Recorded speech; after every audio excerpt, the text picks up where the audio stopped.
Commander Zarthok stood on the bridge of the Dominion flagship Eternal Conquest, his three eyes gleaming with satisfaction as Earth hung before him like a blue marble ripe for the taking. For 6 centuries, the Carthenian Empire had swept across the galaxy, conquering 73 civilizations. Not one had lasted more than a solar cycle against their might. "Primitive world," hissed his tactical officer Vren. "Their technology barely reaches their moon. They still burn fossil fuels." Zarthok clicked his mandibles in amusement. "Send the standard demand. Unconditional surrender within 1 rotation, or we reduce their cities to ash." The transmission fired toward Earth. Within minutes, a response crackled through the speakers. A female voice, calm and almost cheerful. "This is Commander Sarah Chen of the United Earth Defense Force. We received your surrender demand. Our answer is no." The bridge erupted in clicking laughter. Zarthok leaned forward. "You have 1 planetary defense station and chemical rockets. We have 500 warships with plasma cannons that can vaporize continents. Reconsider." "We did," Sarah replied. "Still no, but we appreciate your concern." Zarthok's amusement curdled into anger. "Then die." The fleet opened fire. Brilliant lances of superheated plasma screamed toward Earth's single defense station. Zarthok expected immediate destruction. Instead, the beams struck and dispersed, scattered like light through a prism. "What?" Vren's voice caught. "Commander, they've activated some kind of magnetic field network.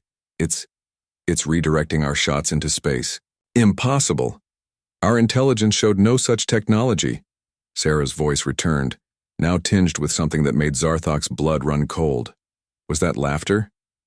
"Oh, that? We finished installing it yesterday. You guys took 3 months to get here from the edge of our solar system." "Did you really think we'd just sit around waiting?" Zarthok snarled. "Launch the fighters. Overwhelm their defenses with numbers." 2,000 Carthenian fighters poured from the fleet's hangars like a metallic swarm. They screamed toward Earth at near-light speeds. Then Earth's moon moved. "Sir," Vren's voice pitched to panic. "The moon. It's not a moon." The rocky surface split apart, revealing a massive battle station bristling with weapons. Hundreds of railgun emplacements opened fire, hurling tungsten projectiles at relativistic speeds. The Carthenian fighters didn't explode. They simply ceased to exist, vaporized by kinetic impacts that released megaton-level energies. Within 30 seconds, the swarm was gone. "How?" Zarthok whispered. "Our scouts surveyed this system 10 cycles ago." 10 years, Sarah corrected, her voice now carrying an edge sharp enough to cut starship hull. "You spent 10 years traveling here, thinking we couldn't possibly advance.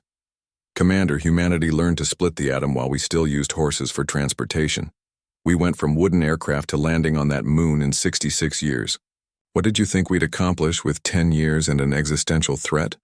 The tactical display lit up with new contacts, thousands of them, emerging from behind Earth's actual moon, from the asteroid belt, from Mars. They weren't elegant or graceful like Carthenian vessels. They looked like industrial machinery wrapped in armor plating. Brutal, efficient, purpose-built. "We called them the Swarm Protocol," Sarah continued. "Automated defense drones. We manufactured 47,000 of them. Each one carries a fusion warhead and can make its own tactical decisions.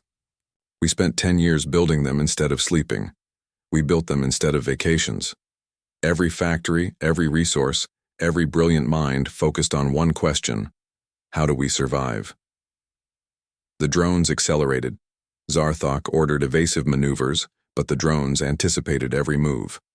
They didn't just chase, they predicted, flanked, cornered. 300 Carthenian warships died in the opening minute, ripped apart by nuclear fire. "Retreat!" Zarthok roared. "Full reverse!" "Oh, Commander," Sarah said softly. "We're not done yet." Earth itself opened up.